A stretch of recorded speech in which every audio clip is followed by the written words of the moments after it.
ప్రతిరూపమైన ప్రియాంక గాంధీ మన దగ్గరికి వచ్చింది కాబట్టి ఇందిరా గాంధీ ఉన్నప్పుడు ఎట్లయితే ఇందిరా గాంధీ ఉన్నప్పుడు ఎట్లయితే ఈ ప్రాంతం అభివృద్ధి అయిందో ఖచ్చితంగా ఆ రకంగా మేడం గారిని మరొకసారి తీసుకొచ్చి మన ప్రాంతం అంతా కూడా అభివృద్ధి చేసే విధంగా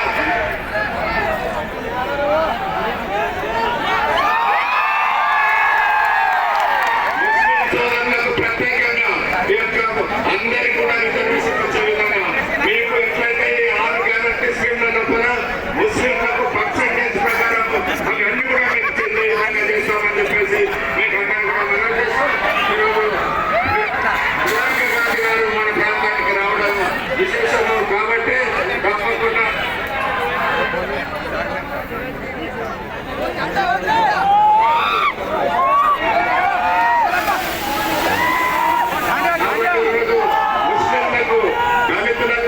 వెనుకబడిన జాతుల వరకు బీసీలకు అందరూ కూడా న్యాయం జరిగే విధంగా అన్ని కులాలు మతాలను అన్నిటి కూడా ఏకతాటిపై అందరికీ సమాన హక్కులు ఉండే విధంగా సమానంగా అభివృద్ధి చేసే విధంగా మేము తప్పకుండా కృషి చేస్తానని చెప్పేసి మీకు అందరూ కూడా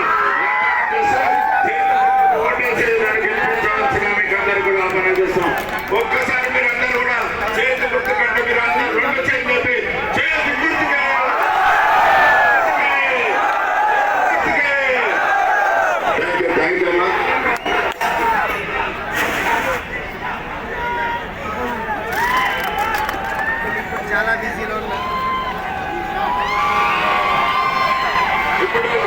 ఇప్పుడు నేను ఇంతకు చెప్పినట్టు ఇందిరా గాంధీ ప్రతిరూపమైన ప్రియాంక గాంధీని అందరినీ కూడా ఉద్దేశించి మాట్లాడుతున్నారు.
आपने 10 सालों से बीआरएस की सरकार देखी और मैं आपसे पूछना चाहती हूँ, आपको 10 सालों की बीआरएस की सरकार ने क्या दिया?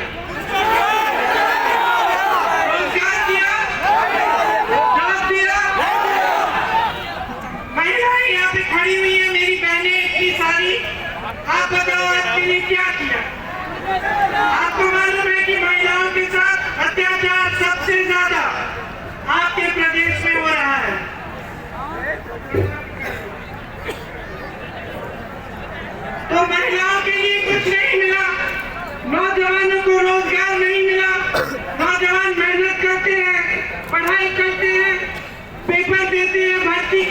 पेपर भी लीक हो जाते हैं।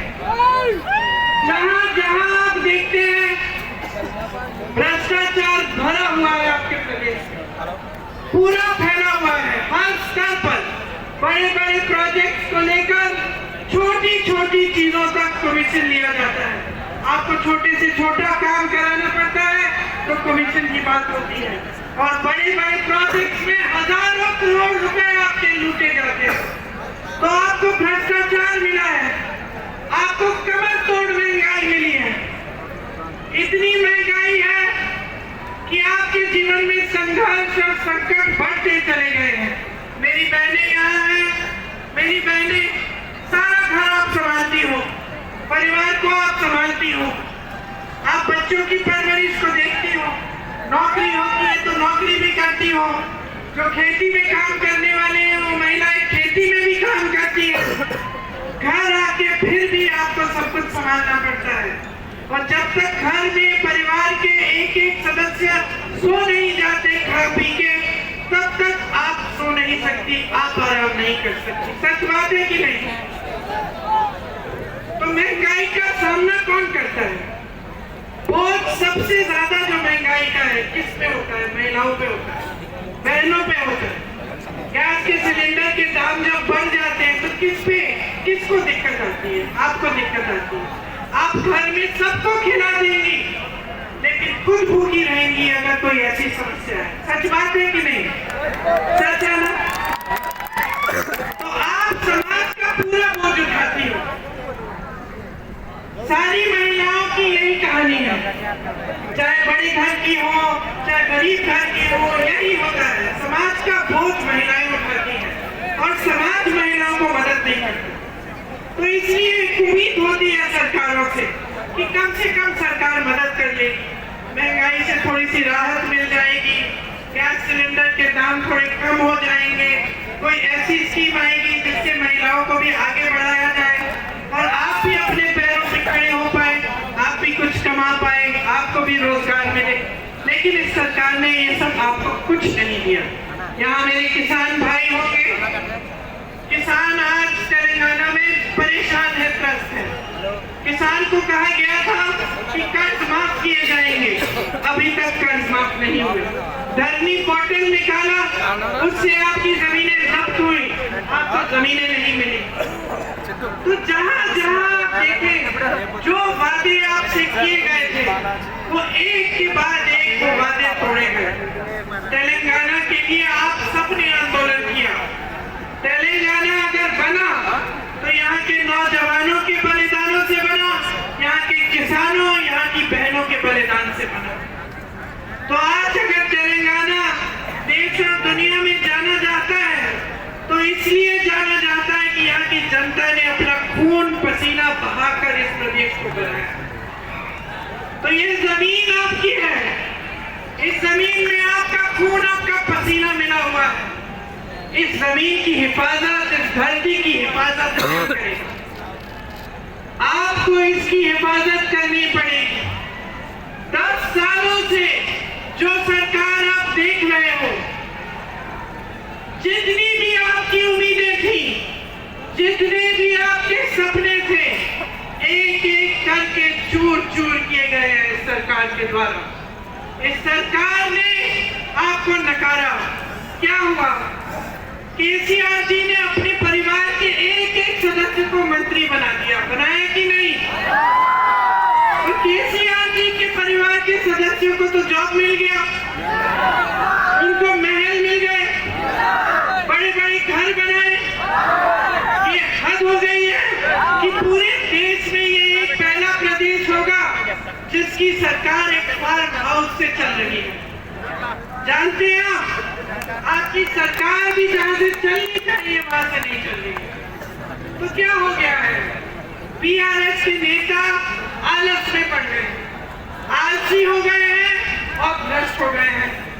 तो अब आपको तय करना पड़ेगा, आपको एक भ्रष्ट और आलसी सरकार चाहिए या आपको एक ऐसी सरकार चाहिए जो दिन रात आपके लिए काम करके दिखाए? कांग्रेस चाहिए?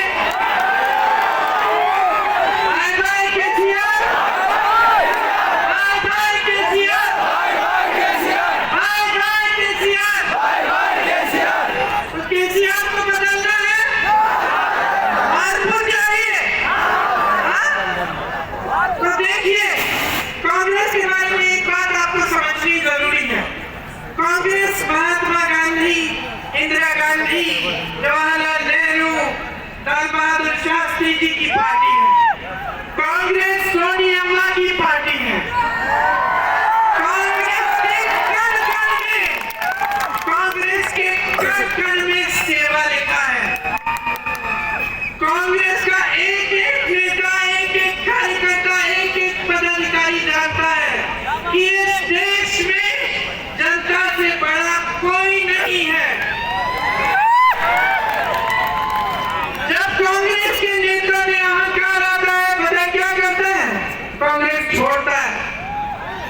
कांग्रेस में उसके लिए कोई जगह नहीं रखती।